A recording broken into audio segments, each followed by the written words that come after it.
we're back here at the forge, trying to get my fire going. And once that's up to heat, I'm going to show you how we're going to make the handle of the knife I started.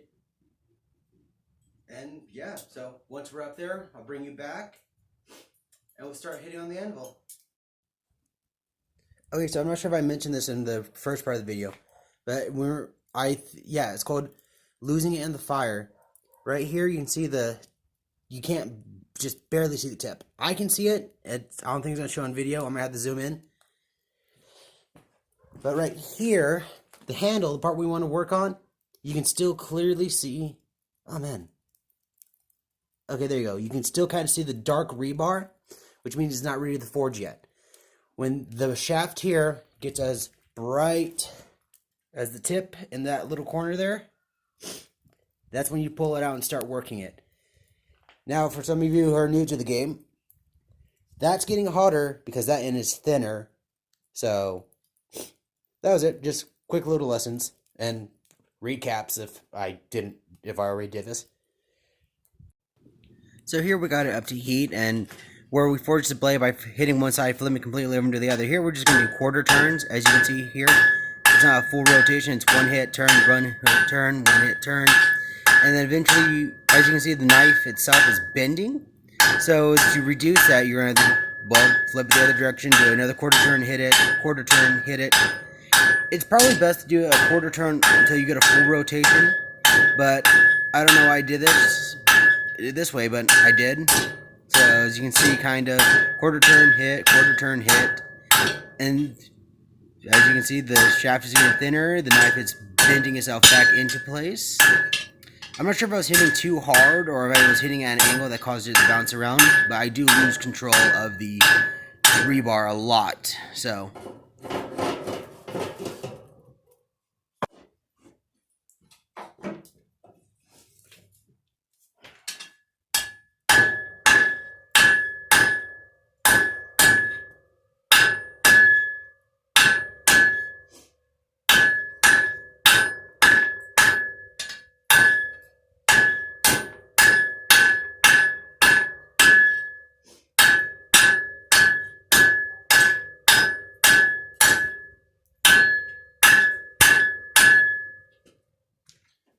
As you can see, it's gotten narrower than originally started. It's also gotten squared, which is actually going to help when we start making the handle.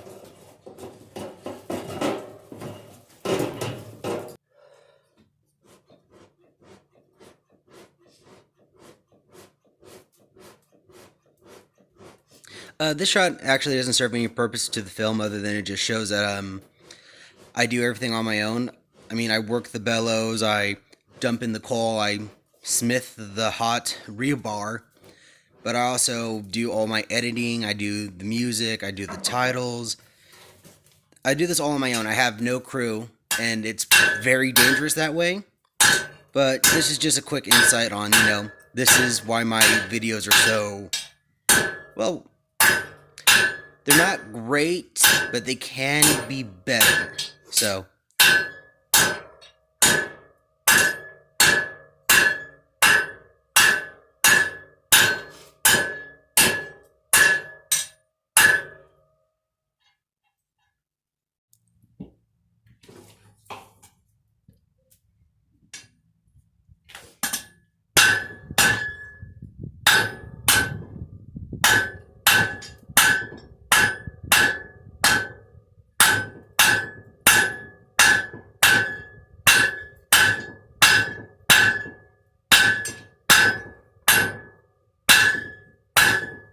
right here, I'm forging just a little under the square block you saw in the last skit. I'm also re-straightening the blade. I'm trying to keep this as even as I can. It's, like I said, I'm still learning in this. So, yeah, I'm dropping it back, making the handle longer, re-straightening the blade, and in a bit here I'm going to show you how big it is and compare it to my hand. So, see, about hand's length, which is ideal for a knife. Okay, now that I have to the ideal length I want, what I'm doing here is I'm heat treating it. So I'm going to cover the top in coals, and then I'm going to get it as hot as I can working the bellows. We're looking for like an orange or a very bright yellow that lets you know it's hard, I guess. Yeah, because you harden a knife and then you temper it. So, yeah. As you can see, I have completely smothered in coals, and here I am working the bellows.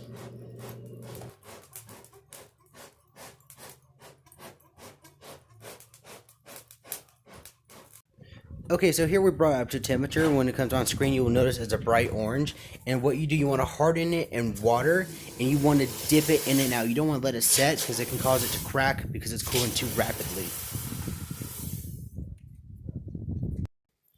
Alright, here we are tempering it. As you can see, I'm just placing it right on the hot coals. When tempering, you don't want the blade to turn a bright anything, actually. You want the center to be a blue and the edge to be a golden wheat.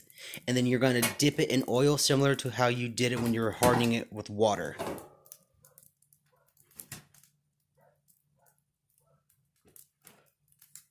Similar to the water, now we're just going to dunk it in the oil. But remember, if it catches on fire, put a lid over it, because the lack of oxygen will suffocate a grease fire. Water will just make it worse.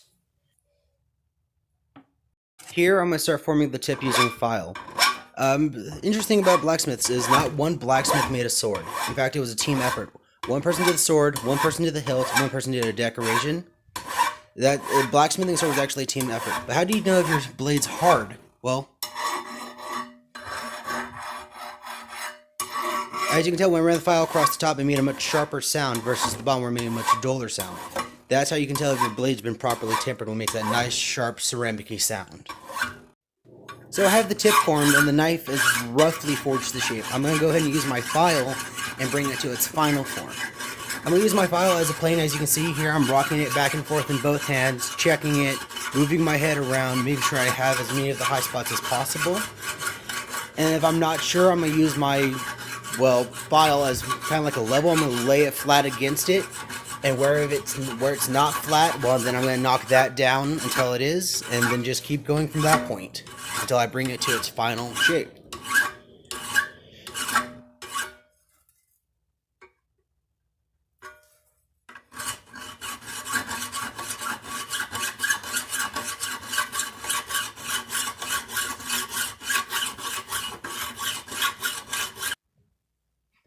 With the tip formed and the designated front filed mostly flat, now I'm going to file the edges in. And to do that, I'm going to pop it in its vise, hold the file at a 45-degree angle, and work one side until I'm happy with it. And then I'm going to work the other side.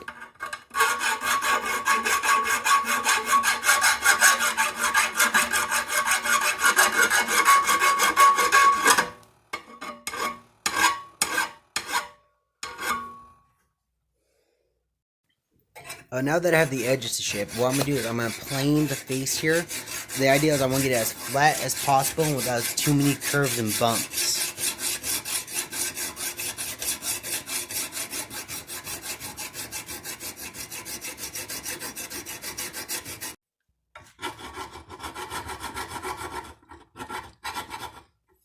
Now that I got the sides and the front to form, it's only fair that I get the spine to shape as well. As you can see here in a moment, there's quite a gap between the file and the blade. And I'm going to get that as close to level as I possibly can using the same method.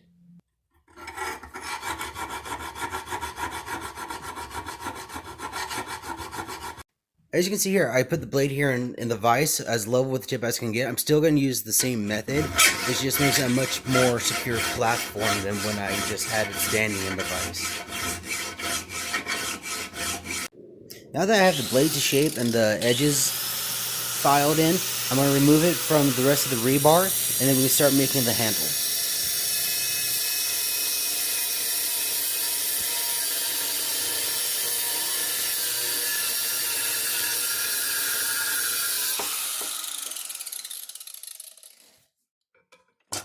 Don't forget to remove any unnecessary sharp edges from both the stock and your project.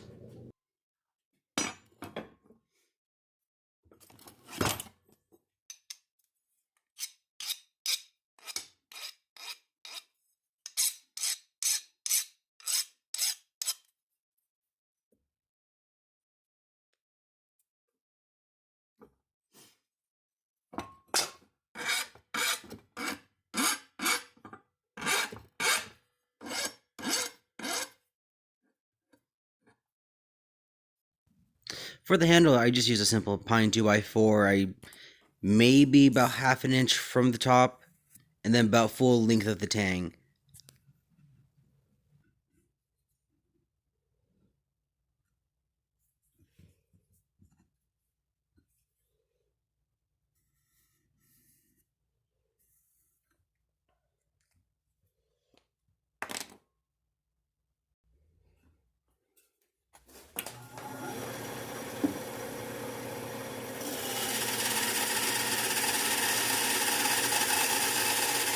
Keep your fingers on the edge of the board as much as possible to help minimize the chance of getting cut by the moving blade.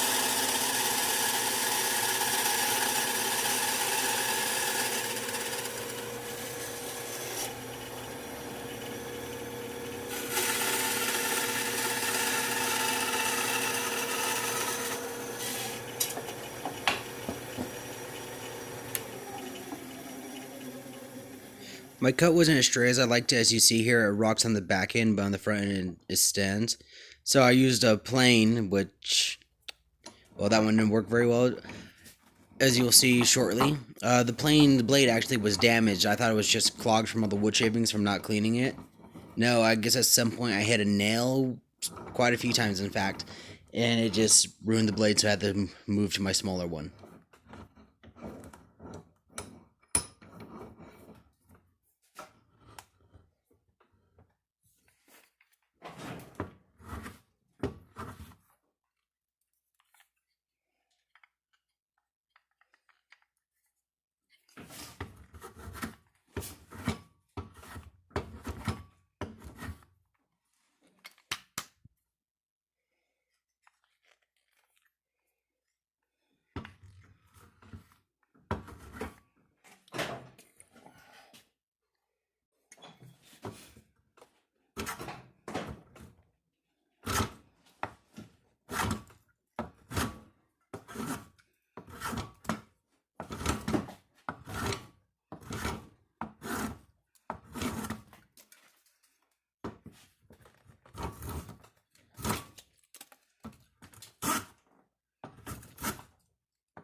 Once I got the block as flat as I liked, I held the knife next to it just to see roughly where I wanted to put it.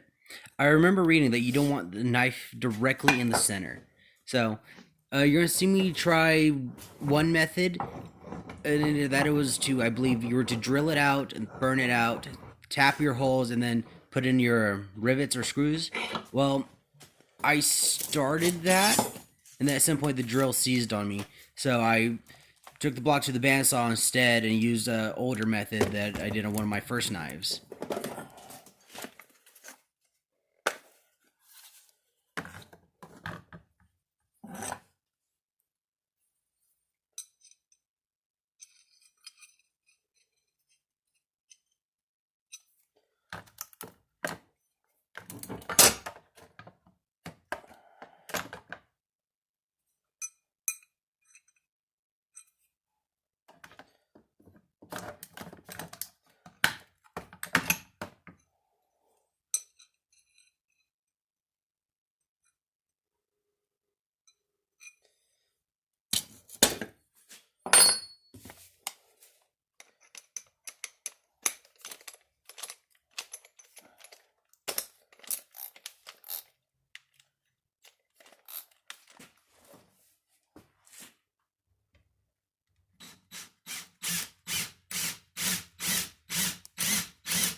Yeah, so right here's where I gave up on the drill and decided to go to the bandsaw method. And like I said, it was a method I've used before and it proved more successful.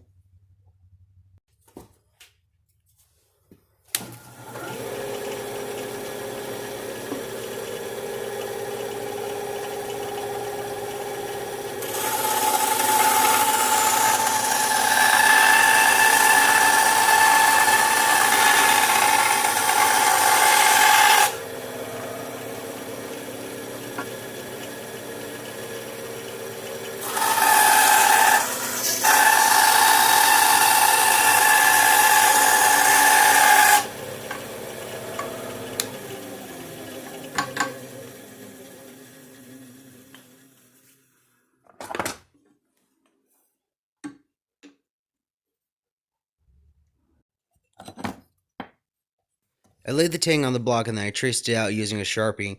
Then I reversed the blade over and traced the opposite side out on the opposite block.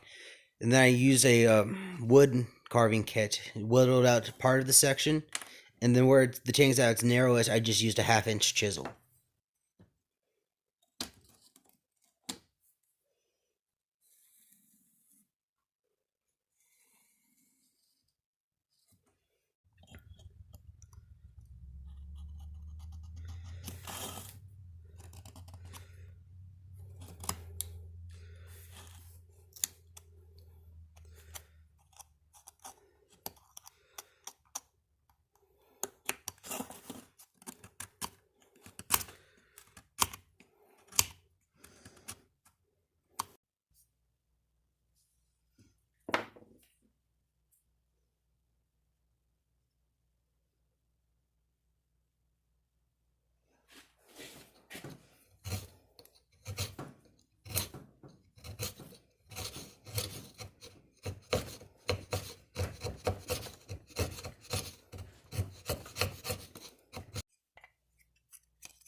I didn't have any rivets or screws, so what I did was I used a nail and a 9/64 drill bit. I think I said that wrong. And then I just cut it in half using some bolt cutters and then kind of mushroomed the ends.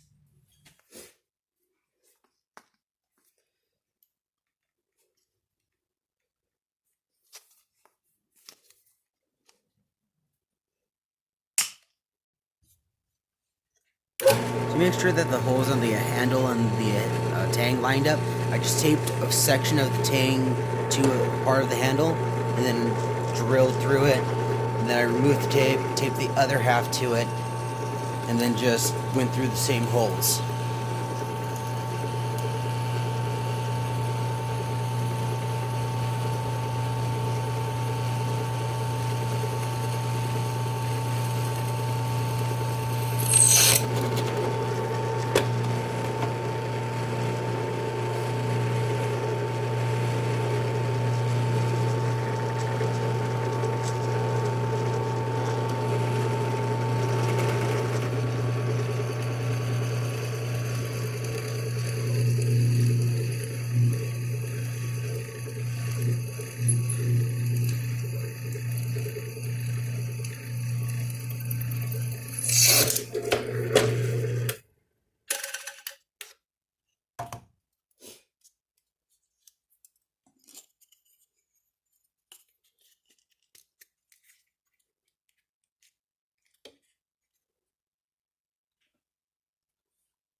Once my holes were through, I stuck the nails through it just to check for fit, and then I cut them to length and then continued to peen the heads over.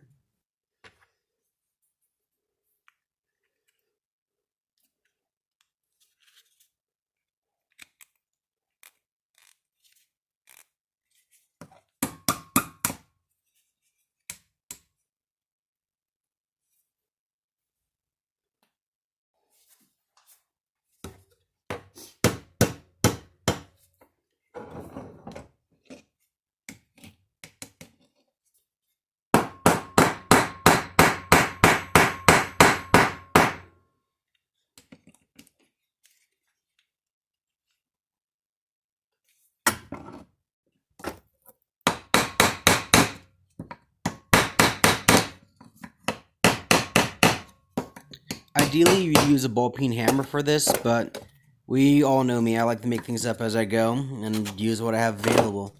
Once I have the handle secured, it's quite clear that it's a squared handle.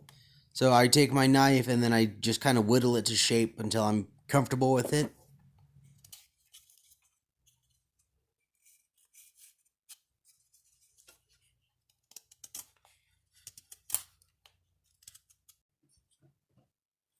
Alright, here's my knife. As you can see, I finished whittling the handle into shape. I finished putting an edge on it. Not sure how... There you go. Now, even though it looks pretty rough, it's actually sharp enough to cut, so... Now, let's get to the main point of this video. Okay, my last video was brought to my attention that I was stumbling over my words, not using correct terminology, and it seemed very amateurish because you only got one point of view. And I think I said that like in the beginning of this video too.